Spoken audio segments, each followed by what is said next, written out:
পাঁচটা জীবনের মতো হারাই দাও। আজকে যাদের এখানে যারা বসে আছো, মা নাই বাবা নাই, কালকে এই রাত্রে পর পরে ফজরের নামাজ পড়া মা বাবার কবর জিয়ারত করবা।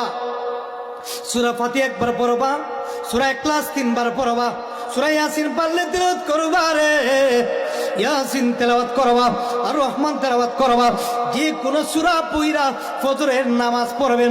ফজরের নামাজ পড়া মা বাবার কবরের পাশে দাঁড়ায়া বলবেন, আল্লাহ গো, ও আল্লাহ, আমি দুঃখিনী, মা নাই বাবা।